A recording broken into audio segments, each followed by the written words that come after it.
You know, the one big question, or we might say the one question in three parts, that has been asked since the beginning of time, is the one that nobody seems to have an answer for. The great question is, where did we come from? Why are we here? And where are we going? Now, to go on century after century without really giving much investigation to this subject seems remarkable. We would think that it would be the first thing everyone would think of. But I suppose it's been the frustration of not having a good answer. But the fact remains that until we have some concept of our own purpose, it is very difficult to expect us to solve problems and make the proper progress in civilization. We are here for a reason of some kind. Most people are willing to admit the possibility of it. Others are not at all sure. Now, there are three schools of thought on the subject. The first is the materialistic. And this school is very simple. We are here for no reason. We are simply a continuing pattern of accidents. We will continue as long as we make mistakes, as long as our processes of perpetuation go on, and when that ends, we will end with it. We came from nowhere in particular. We are going nowhere after we pass out of here, and our little life is rounded by a sleep. Now, this is not very satisfactory. It has helped to establish one of the most difficult situations we face, and that is materialism as a way of life. If we're going nowhere, if we came from nowhere in particular, and are here for no reason in particular, then all ethics, morality, culture are illusions.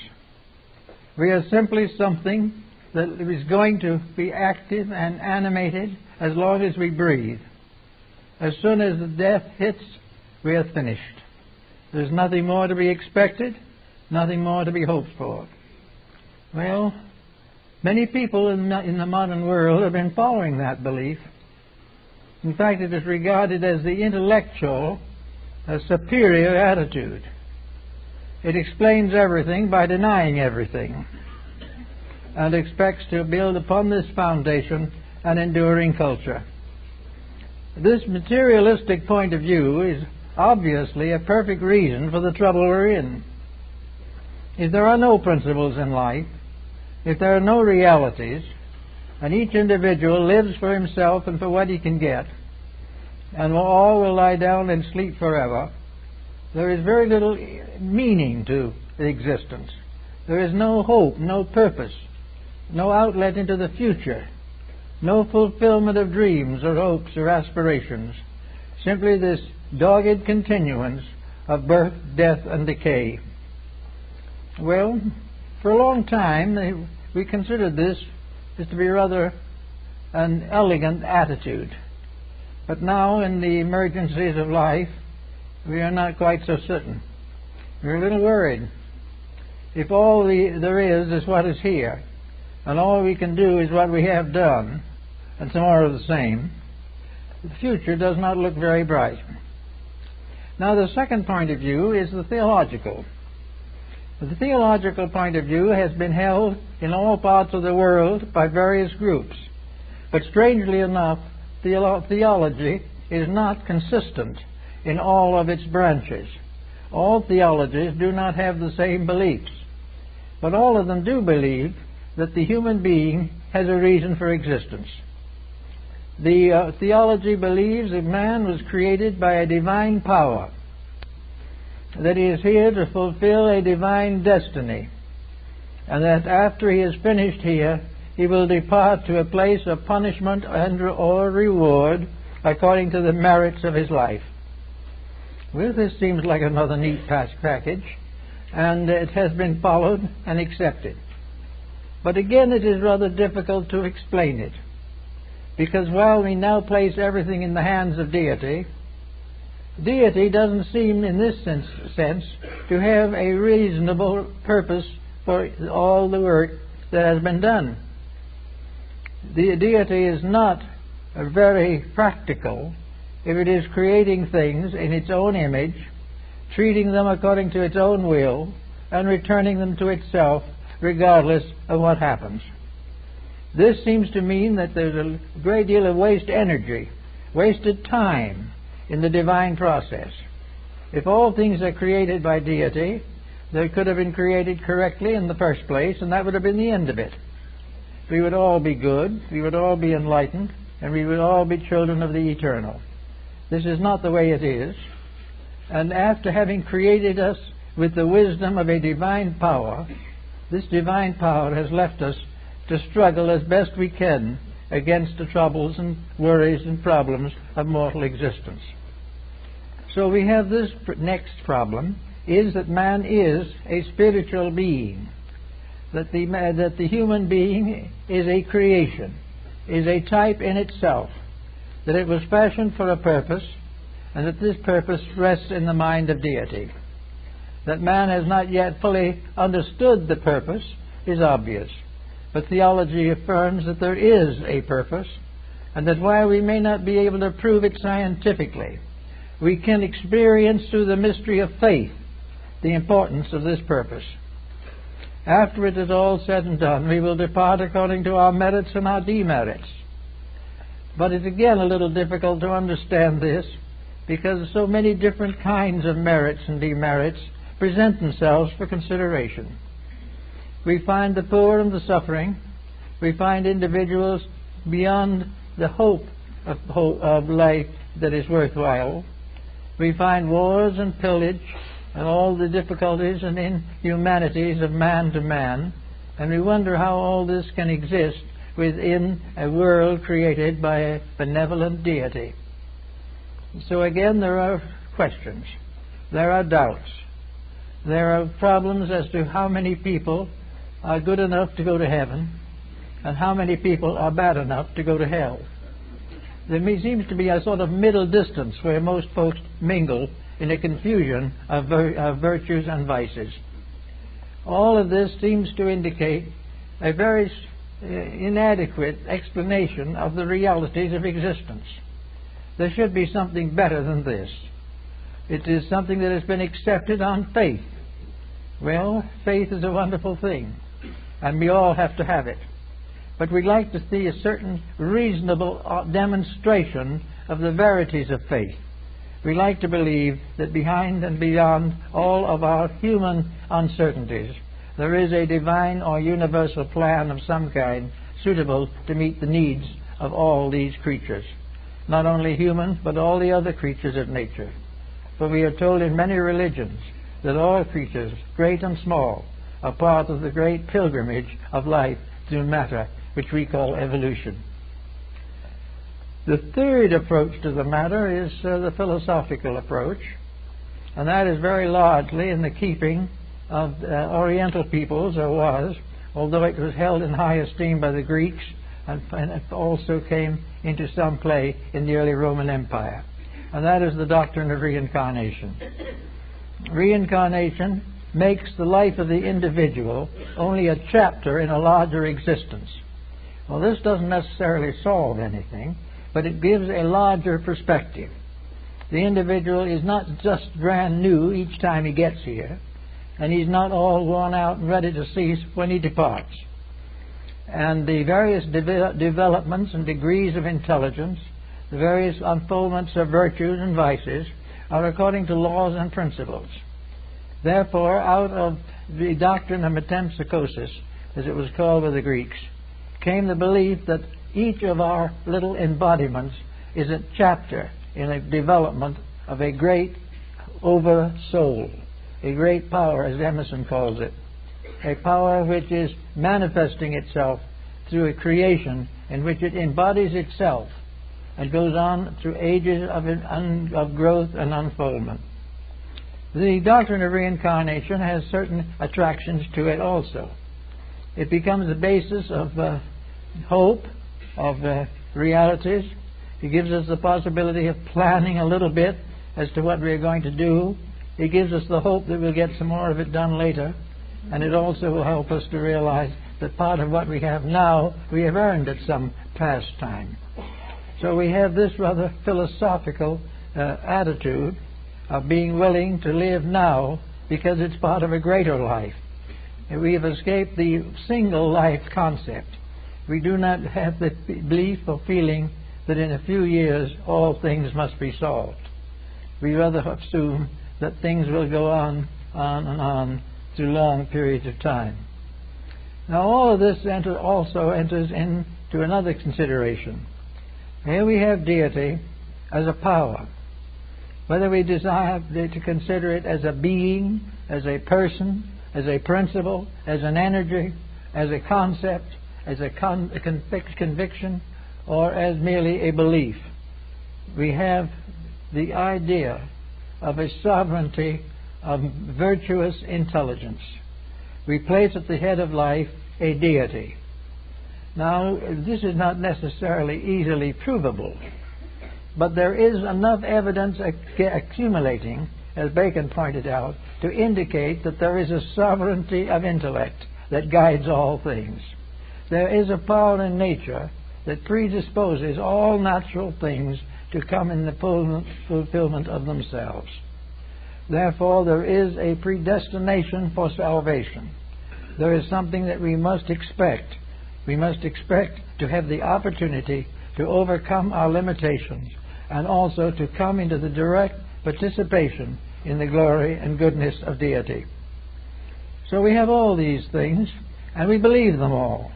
And we have all kinds of little beliefs, not quite so strong or powerful or sincere or complicated, but still beliefs that are held by Aboriginal peoples and were held long ago and have faded away, but were part of our heritage of believing.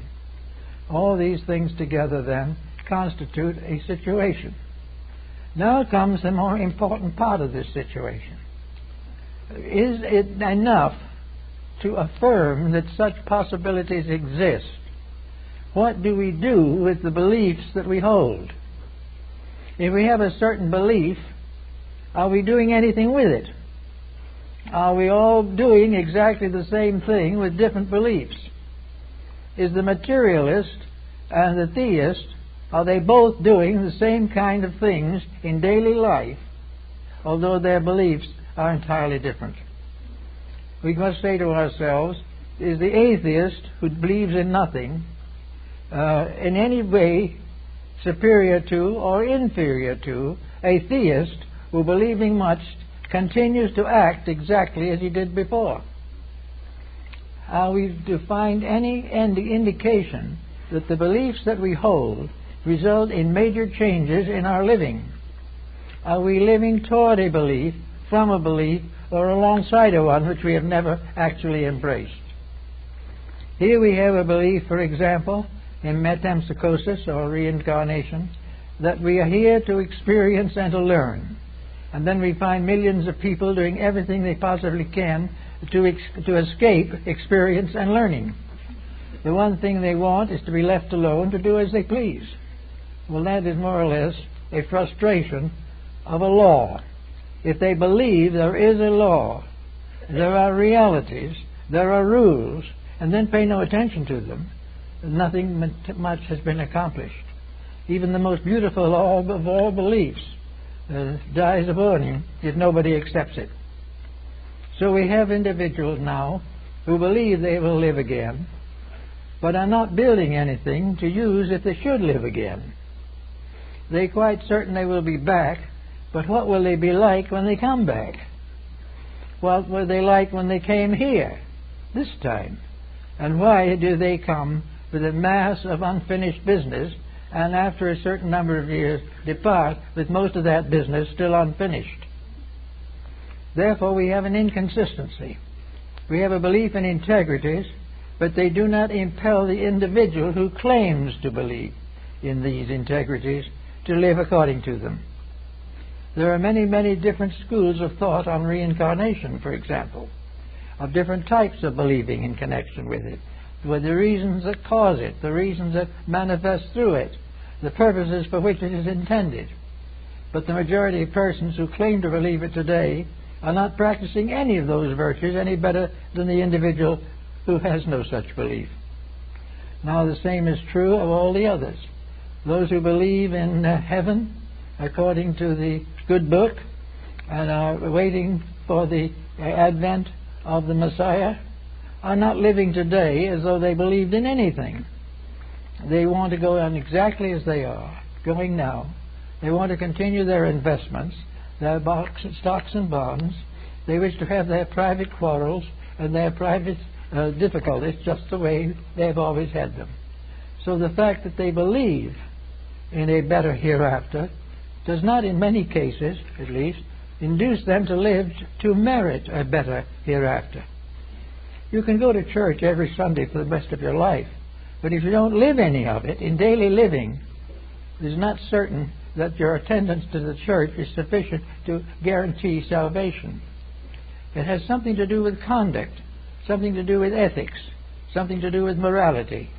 And these things today are not generally practiced, even by those who claim to believe things.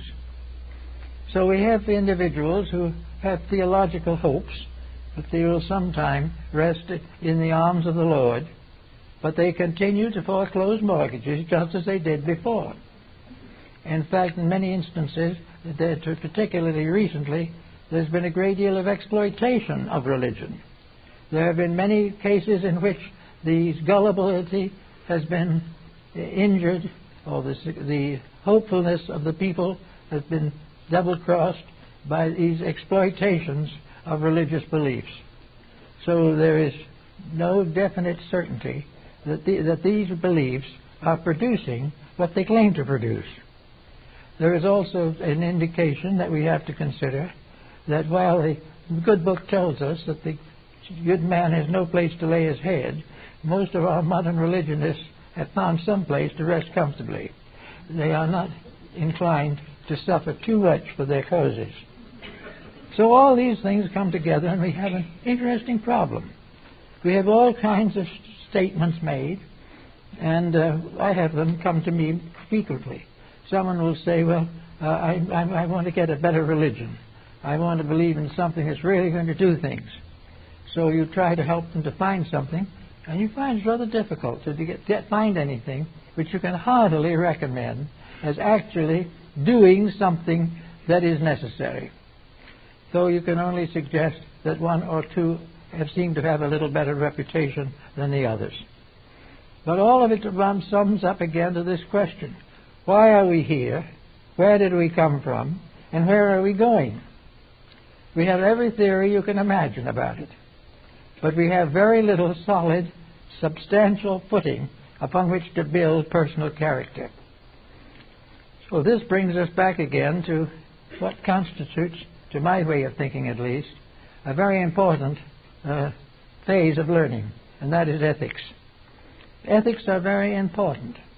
Ethics are the practice of integrities. An ethical life is a life which contains within it a maximum of ethics or a maximum of constructive explanation and experience. The ethical aspect of life, then, will say that is why we should be good, is because that's ethics. And if we're good and it's ethics, that's going to be a big help to us. But is it? We mostly find that ethical people, really ethical people, are poor and downtrodden. Most of the ethical individuals are not actually benefiting from ethics, nor do they know where they're going.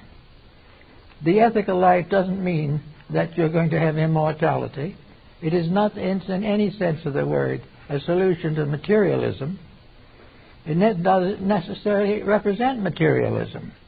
The individual, ethically, could be mortal and disappear into the earth with his ancestors, and still he would have died a good man, for in some other belief he might have died a bad man.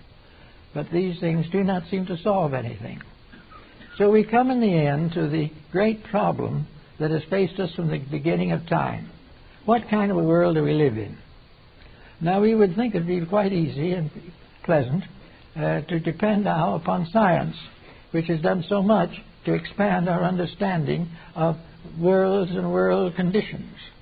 Science, therefore, might well describe the kind of universe or the kind of nature that is permeating all experience or is justifying all the worlds in which we function in our daily living. But now science also has its limitations. Science, for some unknown reason, has never quite been able to get its way into a true universal ethic. Science is exact as far as it goes, but most of its exactness has to be revised occasionally. There is no true, complete system of approved and immovable ethics in science. And without ethics, science is dangerous. And with ethics, it could be very constructive. But science is not aware of a pattern which it can scientifically demonstrate to be ethical. Ethics does not seem to arise in nature. But I think the scientist has overlooked something. He's overlooked the fact that he can't find any ethics in nature, because nature itself is one ethics in itself. Nature is the supreme example of ethics, and continues this way. But with us mortals, we are constantly trying to destroy the ethics of nature. We are trying to prove that the illusions of science are more real and valuable than the realities of nature. So we go to the rules that we have ourselves invented and neglect the rules which were invented long before we existed. So the problem comes back again to the problem of the administration of the universe. Is there a God? Some say yes, some say no. Some say it's a principle. Some say it's a person. Some say it's a structure of laws. It's an infinite mind, an infinite will, an infinite purpose. It is ultimate reality. All these words and terms are important to us, but we do not always know what they mean.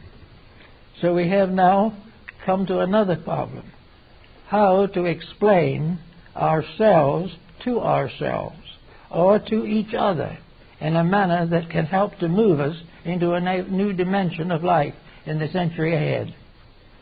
We have all these questions. We have all kinds of good ideas.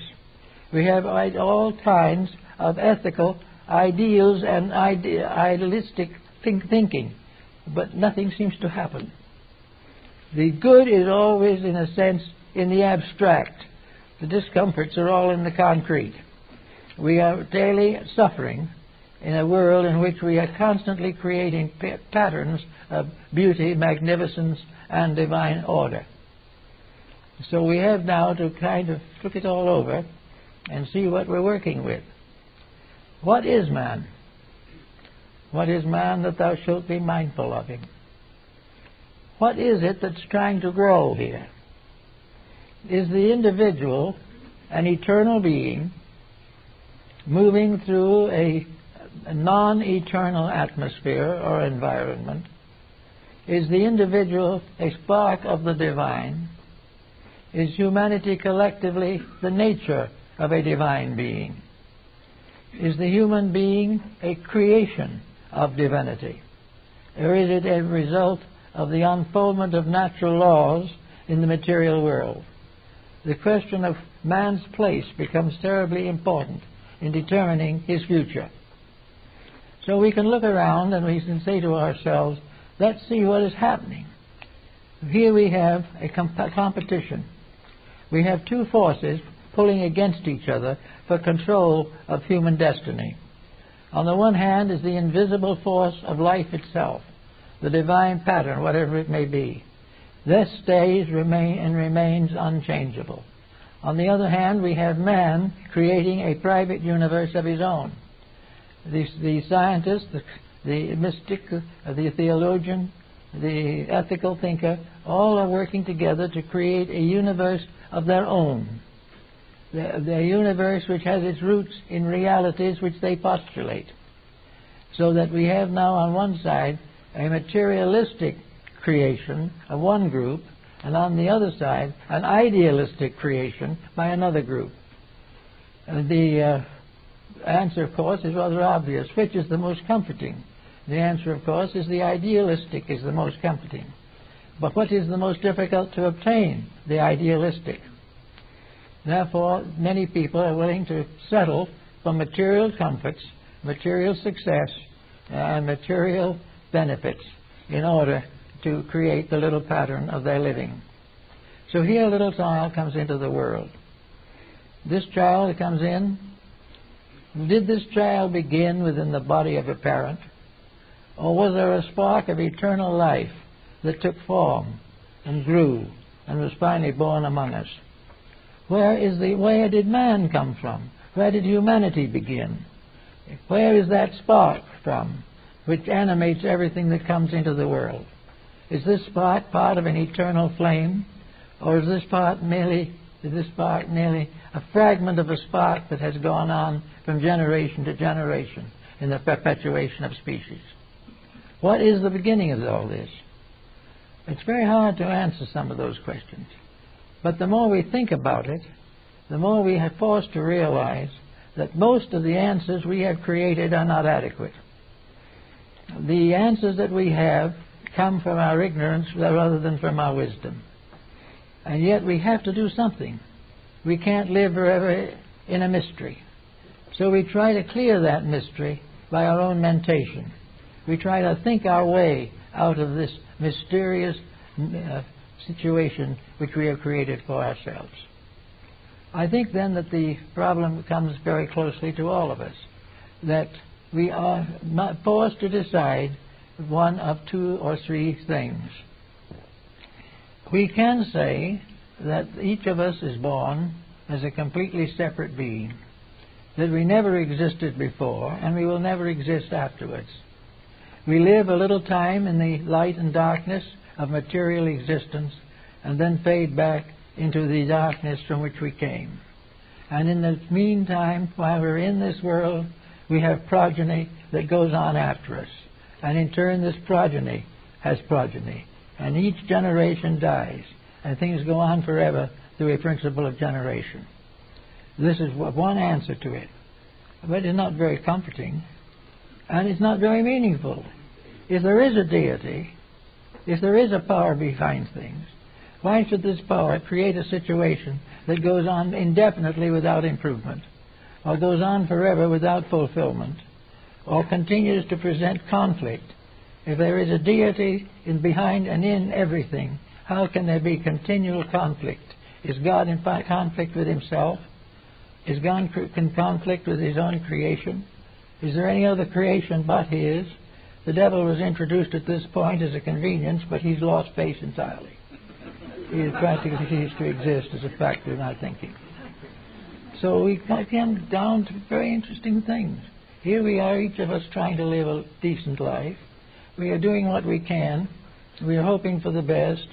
We are tired of war. We are tired of exploitation. We are tired of corruption. And we want to know where it came from. And we also want to know what to do about it. Now, if we are accidents in space and we're just there, then there's nothing much we can do about it. We just have to go along with the unfoldment of generations until either we wake up to something new or else we go to sleep forever. But there is no way in which we can solve the problem on the basis of the thinking that we are doing at the present time.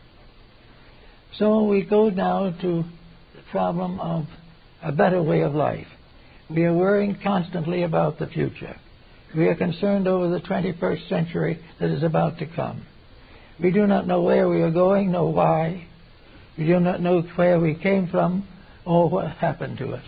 But we are here, isolated, cast away like a sailor on a desert island. We are here. And every time we try to do something, it is conflicted. Every time we try to create something better, said that someone opposes it. And when we seek for peace, war breaks out. When we ask for virtue, crime is rampant in the land. All of these things constitute conflicts that the average person does not know how to solve. But if we add them all up, there's only one way of explaining them.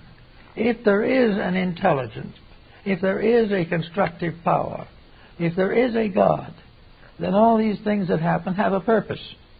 They mean something. whether we understand it or not. But if they are purposed, and if they can be understood, then they should be understood. Because we are in desperate need of a practical, working explanation of the problems of our own existence. We know that there has to be change. If there is not change, we are all destined to some kind of a strange annihilation. And we also realize that we cannot believe in God and come to the conclusion that an all-powerful power can lead us into temptation and destroy us. Whatever is in there that is of deity must be good and must be of salvation, not of corruption. So little by little we argue our way in and out of the problems of our own existence. So now we come to a little better understanding. We now want to think better of what to do and how to do it. And we want to pick out of the world around us those laws and principles which will most certainly contribute to a better way of life for all of us. And of course, one of the problems we immediately arises in connection with it is that materialism is inadequate because it is concerned only with something that is itself inadequate. Material existence is mostly a pain, a suffering cast upon the human race. Materialism solves nothing, attains nothing, and justifies nothing. It is simply based upon the concept that while we're here we should get everything we can, because when we die we'll never live again. Therefore, to be completely objective, to strive for the immediate fulfillment of things is the materialistic answer. And we find it today in narcotics, in alcoholism, and all these things, that the moment of joy, the great moment of fulfillment through corruption, ends in the destruction of all concerned. So that is not the answer. Then we look to the various faiths of the world to find if we can find among them an answer.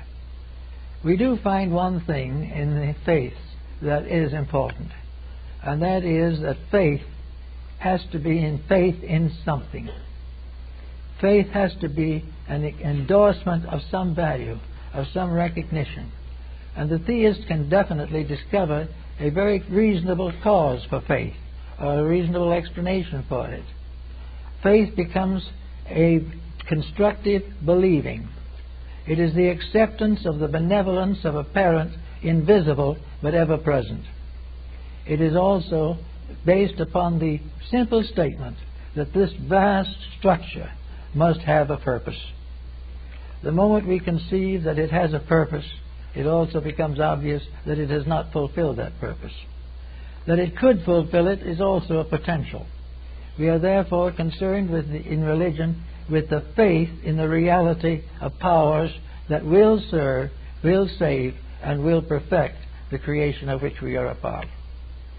Therefore, we take great hope in theology, in the sense that it becomes an answer. It makes the power at the root of things benevolent. It makes it also a conscious power, and it also makes the supreme master of all works a moral and ethical creature. God becomes an integrity. God becomes something that cannot be corrupted by the corruptions of mankind. So faith does give us a faith in the substance of a better condition than we have ever known. And we see it around us, and we see evidence of it. We see the effects of faith upon the private life of people. So we can compare the effects of unbelief and belief in the workings of civilization. We see the materialist, we see no good come out of it. We see that the best that the materialist can give us is certain materialistic satisfactions, which are themselves passing. And either they pass or we do. So there is not fulfillment of anything. But in the case of faith, we have an inspiration to explore the unknown and to discover it to be essentially good. Faith, therefore, gives us a belief in the final integrity of life, and that we can all, to one way or another, can unfold and become part of this integrity.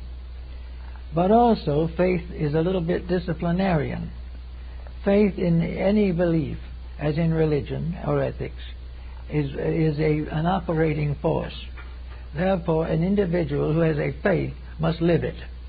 If he believes certain principles, he must apply them. A faith that is in the mind but violated in conduct is of no value.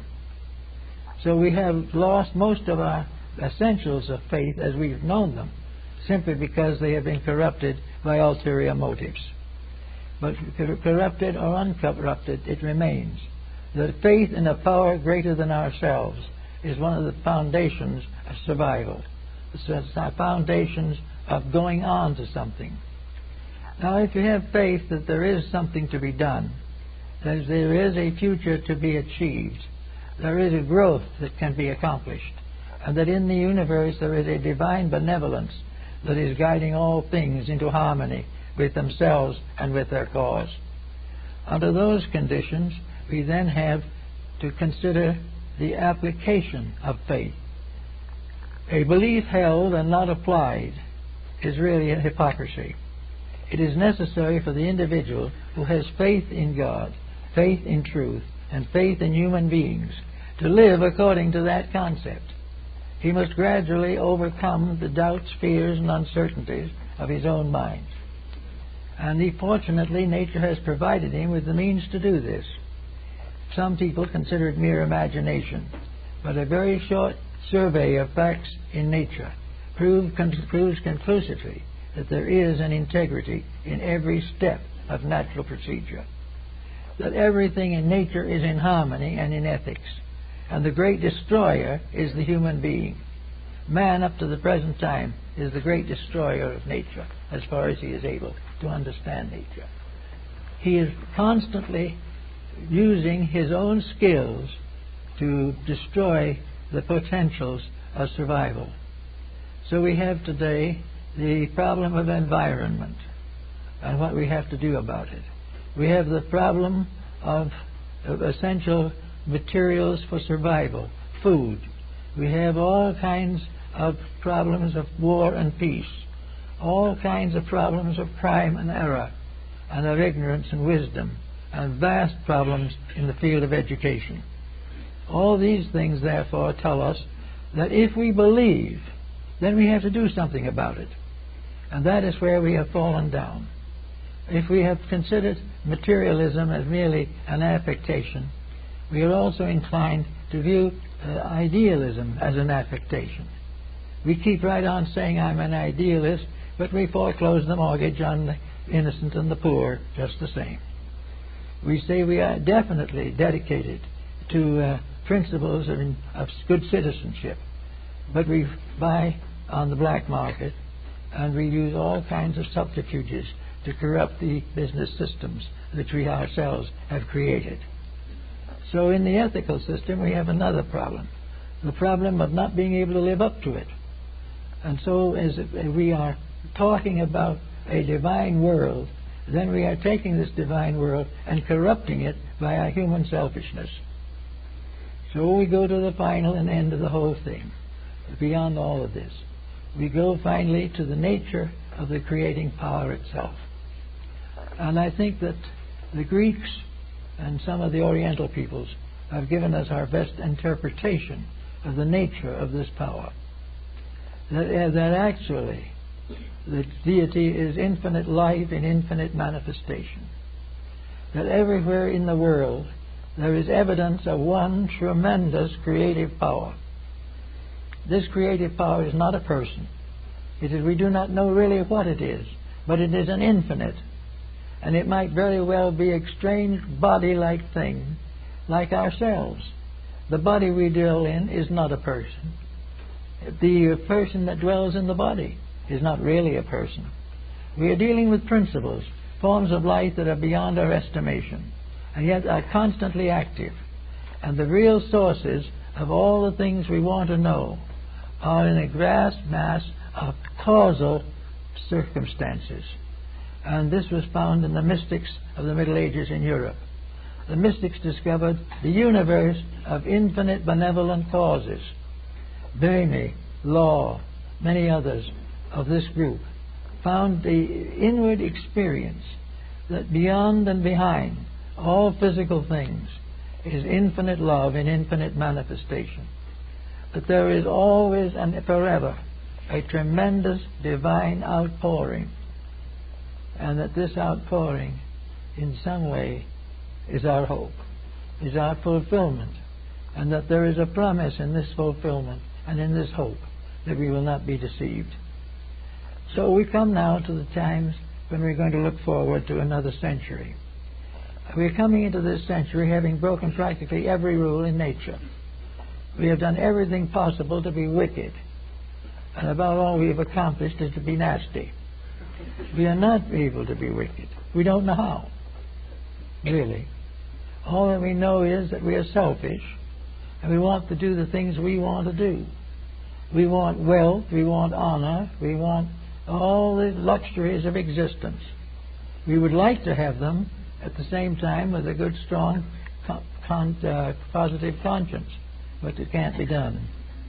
But we have now come to a new realization of things. And I think it comes down to the only answer there ever has been and there ever will be, that each individual must take on his own salvation. The moment we trust to anybody else, we are in difficulty. The only power that we can trust in is the ineffable eternal, which we can only glimpse perhaps remotely in moments of meditation or prayer. But we cannot depend upon the various peoples of the world to give us the support and security that we have to have. In the next few years, then, we must transform our daily believing into something stronger, something more vital to us. Most people, if asked what they believe, will say they believe in peace, but they have war. Something has to happen so that the believer in peace becomes strong enough and vital enough to create the fact of peace in his own life. We cannot necessarily convert the world, but each individual who believes in ethics and integrity, everyone who is philosophically and mystically minded, has to go to work on themselves. They have to do everything possible to make sure that they are fulfilling their own integrities. Now, if, for instance, an individual says, I believe in brotherhood, but he's having a terrible time with his neighbors, this is a point to be considered. The consideration is that the individual who believes in peace or believes in brotherhood has to practice it himself. We would like to have governments pass great rules that there would be no more wars, but those rules will never be passed. The only end of war is when the human being demands peace. The only time we can end all these confusions is when we decide to put integrity above every other consideration. We cannot compromise. We cannot serve God with one hand and the devil with the other, so to speak. We cannot be idealistic on Sundays and materialistic the rest of the time. Now, looking around today in the development of various religious beliefs, we find something that I think we should bear very carefully in mind, that we are finding new ways of expressing our integrities. There are new beliefs coming along. Some of them are pretty bad, some of them are pretty good, but all of them have some bearing upon the recognition of the need for change. We've got to move from theory to practice. We've got to stop talking about brotherhood and start practicing it. We have to gain gradually the strength to dominate the mistakes which we are inclined to make. Now, to do that, we have to have some kind of strength. We cannot be strong internally if our philosophy of life is based on an incomplete pattern of believing.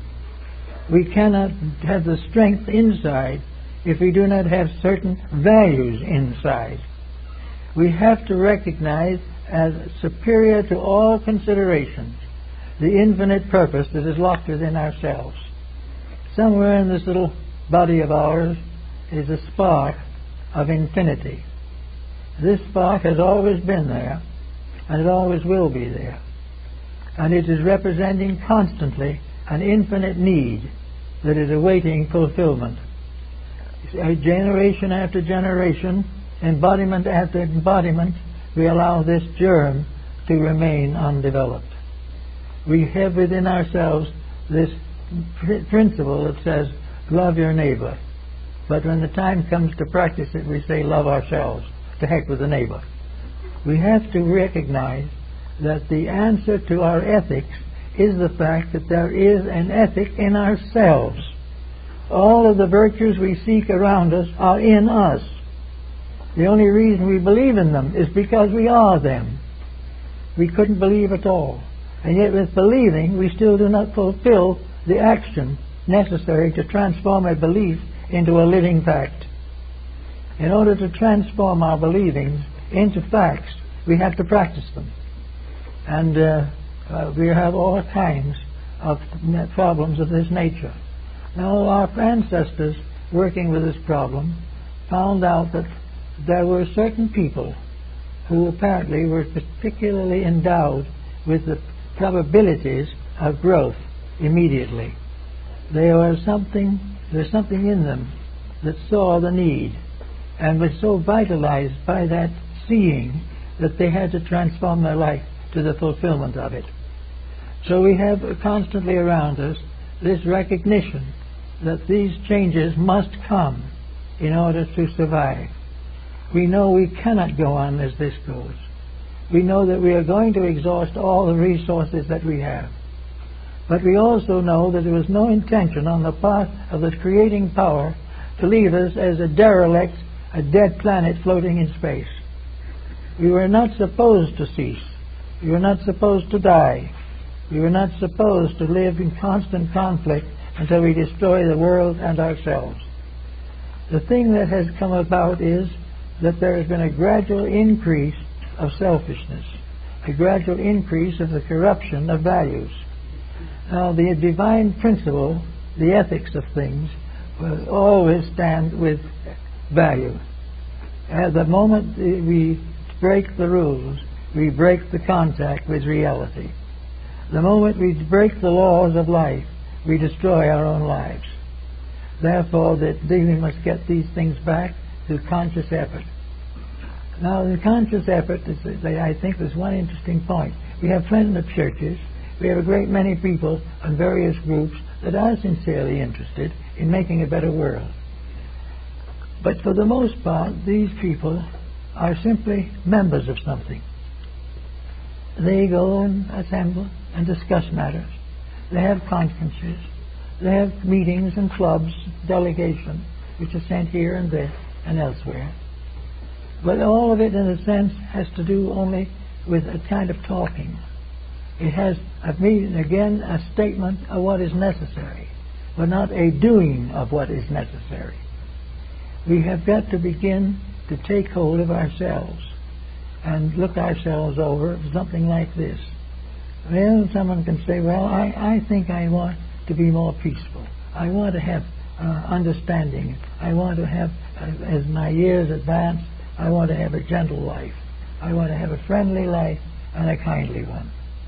Well, that's fine. But between that kindly life and our present state, there are a few problems to solve. We have, for instance, a relative we haven't spoken to in 40 years. And one told me one day, if they ever speak to me, I'll drop dead. Now, this person, with this attitude, has become an active member of a religion. But they still hate the relative, just as they did before. In other words, it does not change the attitude because they change the name of the affiliation. Another individual is very much against everything because they've had 2 or 3 bad marriages, and they'll never get over the loss of the money that they wasted or the time and health that was expended in these conflicts. Therefore, they want peace. They want to live in harmony. They want to nourish the good life, but they also want to remember to the bitter end that they were deceived and deluded by material circumstances. Another person still has all their life been a bit of a gourmand, They've eaten things they shouldn't eat, all that type of thing. So around 50 they get chronic dyspepsia. And when they get chronic dyspepsia, well, of course, one of the first things they do will be to join a religious organization, because that's very good for dyspepsia. But the trouble is, after they join it, they do nothing to change themselves, and the dyspepsia stays. So we find a member of an organization demanding or hoping for good health, who joins the organization and remains sick. Or maybe get a placebo for a few months or so, takes on the emotional stress of joining, but after a while gets right back where they were. Everything that has to do with growth, as the Greeks pointed out, and also most of the Oriental peoples, and even the Near Eastern peoples, the beginning of a reformation of living is an acceptance of discipline. The individual must prove his own integrity, or he cannot go on in the development of his spiritual resources. Now, it doesn't mean he may not try, but there is an automatic function that the individual who does not improve his own nature will not receive instruction reserved for those who do improve their natures. All the paths that lead to wisdom, true wisdom, are through purification, through dedication, and through the gradual restoration of integrities.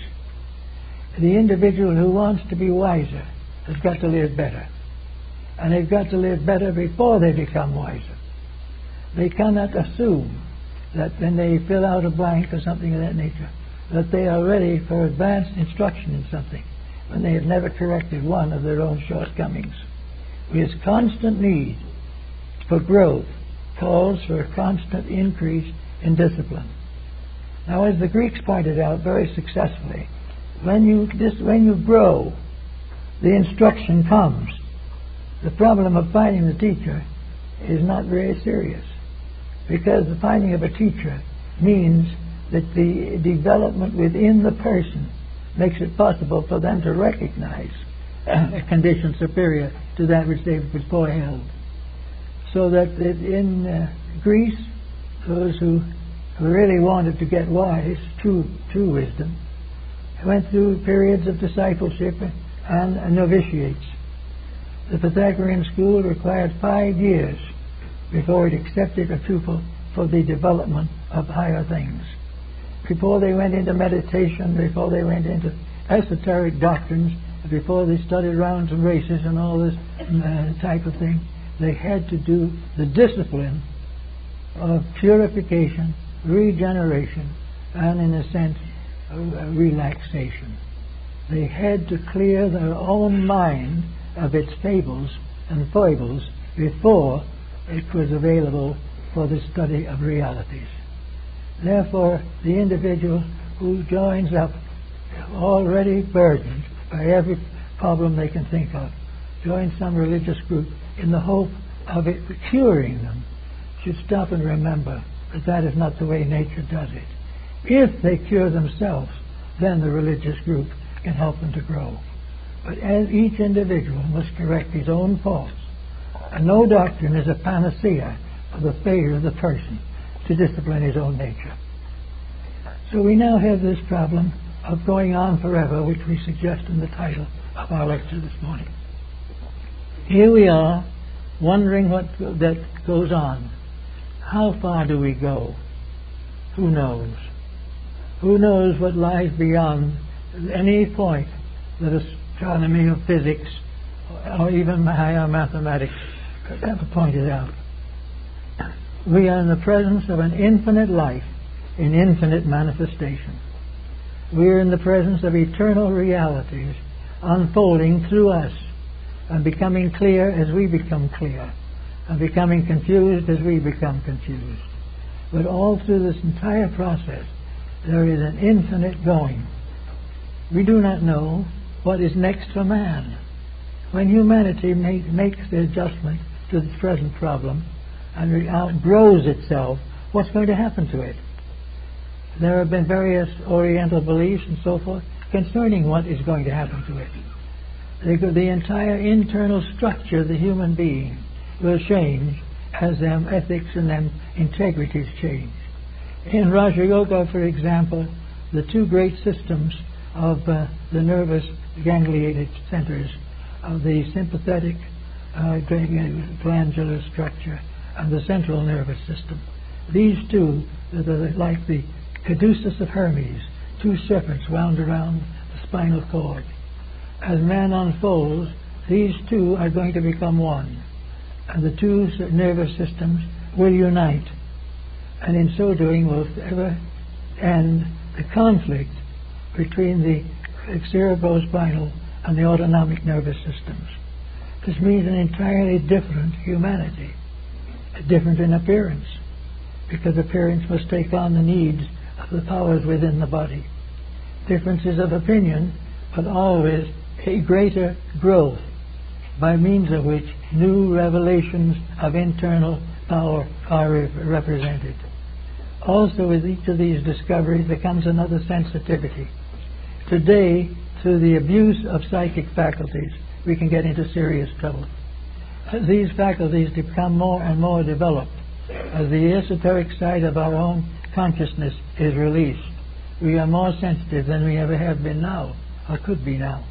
And that what might cause us a headache now, if we knew more and were more informed, and we made a mistake, particularly intentionally, we tried to corrupt or misuse power, we would find a tragedy far greater than would face us today. Because we know more, and the more we know, the more is expected of us.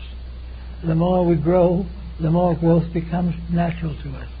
And the time will probably come when the human being will become very much more complete than anything we see today. The human being will be able to perpetuate itself. It will have its own ways of life and death. It will have its own bodies and patterns which may not even resemble what we have now. But always it will be a growth towards reality. And reality is always one thing, a kind of perfect harmony, in which the individual's life is in perfect harmony with the divine life stream. Until we are in harmony with the stream of life, we will suffer.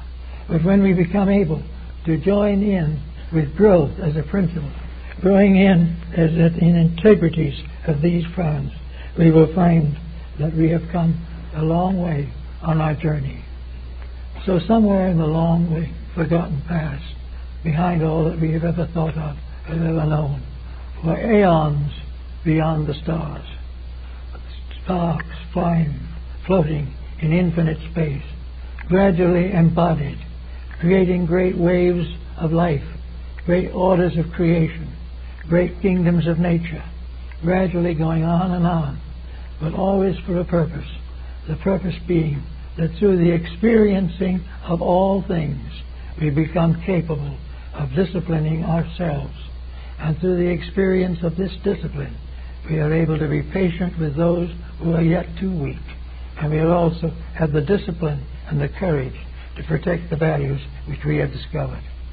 The whole world of religion and the world of ethics is man learning to respect that which is best.